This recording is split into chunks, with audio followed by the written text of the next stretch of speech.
ஓம் முருகா, வெற்றிவேல் முருகா. வேலுண்டு வினையில்லை, மயில் உண்டு பயமில்லை. என் அன்பு தங்கமே, உன்னுடைய உயிருக்கு உயிரான உறவு இப்பொழுது மன உளைச்சலில் இருக்கின்றது. உன்னிடத்தில் சில விஷயங்களை மறைத்து கொண்டிருக்கின்றது. அவர் மறைத்ததை உன்னிடத்தில் இன்று வெளிப்படையாகவே கூறிவிடலாம் என்று தான் உன்னை தேடி நான் வந்திருக்கின்றேன். நான் சொல்வதை புறக்கணிக்காமல் இதை முழுமையாக கேள் தங்கமே. சில விஷயங்களை உன்னால் மறக்க முடியாமல் தவித்து கொண்டிருக்கின்றாய். எதற்காக இப்படி ஒரு விஷயம் என் வாழ்க்கையில் நடக்கின்றது? எதற்காக என்னவர் என்னை வெறுப்பது போல் நடந்து கொள்கின்றார்? என்னை அவருக்கு பிடிக்கவில்லையா? எதற்காக என்னை உதாசீனப்படுத்துகின்றார்?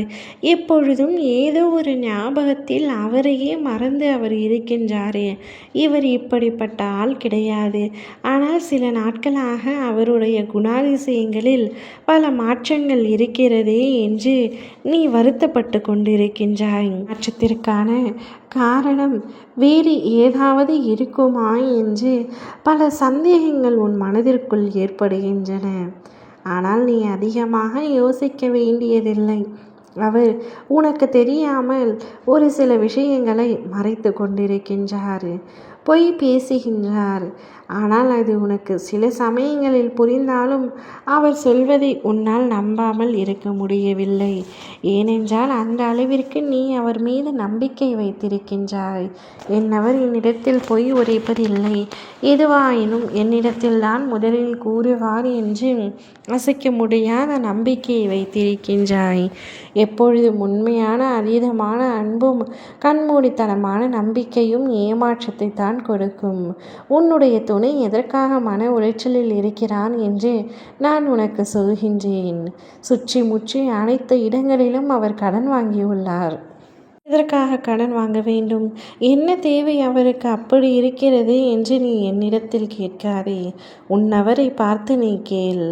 அவர் அதிக அளவிற்கு கடனை வாங்கிவிட்டு இப்பொழுது அதை அடைக்க முடியாமல் தவித்து கொண்டிருக்கின்றார். தொடர்ந்து தொலைபேசியில் அழைப்பு வருவதால் அவர் மன உளைச்சலில் இருக்கின்றார்.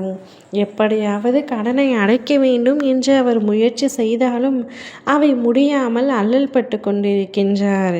இந்த விஷயத்தை உன்னிடத்தில் சொன்னால் நீயும் சண்டைத்தான் இடுவாய் என்ற பயத்தில் உன்னிடத்தில் கூறாமல் மறைத்து கொண்டிருக்கின்றார். அதனால் அவர் யாரிடத்திலும் பேச முடியவில்லை. மிகுந்த மன வருத்தத்தில் இருக்கின்றார்.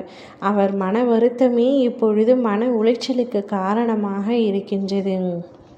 வேலைப்பளு ஒரு பக்கம் அதிகமான இருப்பதாலும் இப்பொழுது இந்த கடன் பிரச்சனைகள் அவர் தொண்டையை நெரிப்பதாலும் யாரிடத்திலும் எதுவும் பேசாமல் இருக்கும் வேலைகளை பார்த்து கொண்டு இருக்கின்றார். பலரின் அழைப்புகளை அவரால் ஏற்க முடியவில்லை.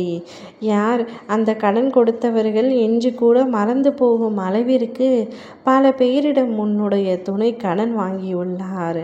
சிறு சிறு தொகையாக வாங்கி இருந்தாலும் பல பேரிடம் இருந்து வாங்கினதால் இப்பொழுது அது பெரும் தொகையாகிவிட்டது.